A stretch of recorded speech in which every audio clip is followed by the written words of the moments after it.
क्या आपके भी आम के पेड़ में ऐसे झाड़ू जैसे गुच्छे दिख रहे हैं?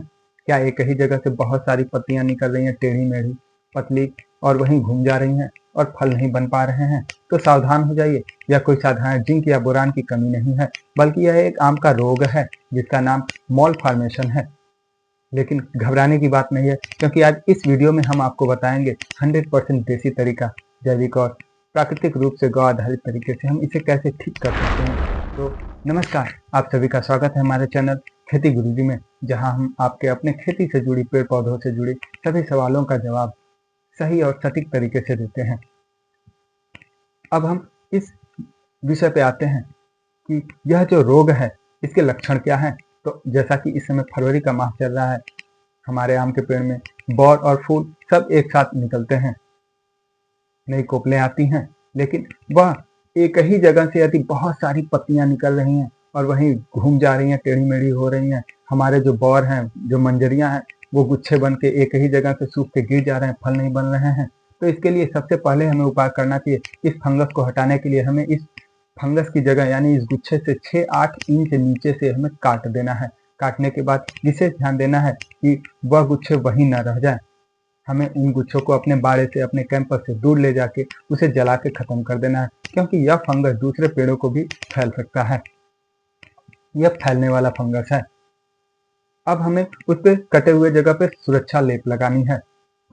उसके लिए हमें 1 किलो देसी गाय का गोबर, उसमें 250 ml गोमूत्र और उसके साथ ही उसमें थोड़ा सा चूना मिला के हमें वह लेप लगा देनी है।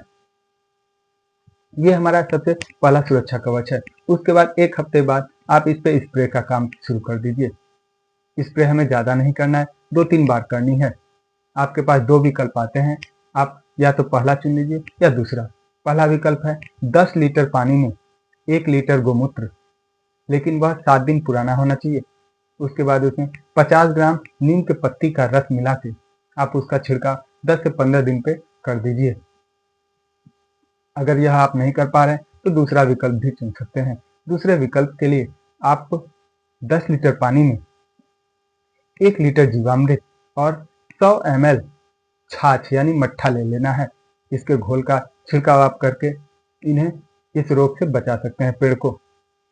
लेकिन अब यहाँ पे ध्यान देना है, सिर्फ ऊपर ऊपर फंगस को हटाने से काम नहीं चलेगा, क्योंकि अगर मिट्टी में भी फंगस बचा हुआ है तो वह फिर से पुनः अटैक करेगा। तो हमें उस फंगस को भी मारना है। उसके लिए आप 2-3 किलो घन जीवामृत, उसमें 1-2 किलो आपको नीम की खली मिला देनी है। एक पेड़ के लिए इतना आपको चाहिए। पेड़ के चारों तरफ उसे मिट्टी में मिला दीजिए। इससे हम हमारे मिट्टी में जो फंगस हैं वो समाप्त हो जाएंगे, कम हो जाएंगे।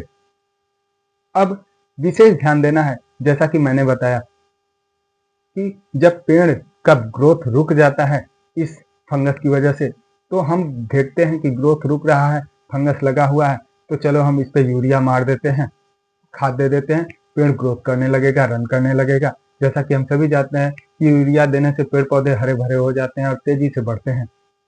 लेकिन यही हमारी सबसे बड़ी गलती होती है किसानों की। अगर हम ऐसे स्थिति में यूरिया देते हैं तो नाइट्रोजन वहां पे अधिक हो जाएगा, और जब नाइट्रोजन बढ़ जाएगा तो फंगस को वहां पे ताकत दे देगा, फंगस को और बढ़ने में मदद कर देगा। इसलिए ऐसे स्थिति में कभी भी यूरिया या नाइट्रोजन की अधिकता न होने दें। दोस्तों, प्रकृति में जितने भी रोग आ रहे हैं उन सभी का इलाज इसी प्रकृति में विद्यमान होता है, लेकिन हमें बस सही तरीके से उसकी जानकारी नहीं होती है। अगर आप आम के पेड़ पे एक विशेष गौ आधारित तरीका जानना चाहते हैं, स्प्रे का पूरे साल भर का, तो आप हमें कमेंट में लिखिए कि आम के पेड़ का हमें स्प्रे कैलेंडर डायरी चाहिए।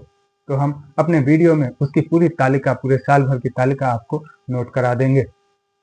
अगर यह वीडियो आपको अच्छी लगी हो तो आप जरूर कमेंट कीजिएगा, लाइक कीजिए, शेयर कीजिए और सब्सक्राइब कीजिए।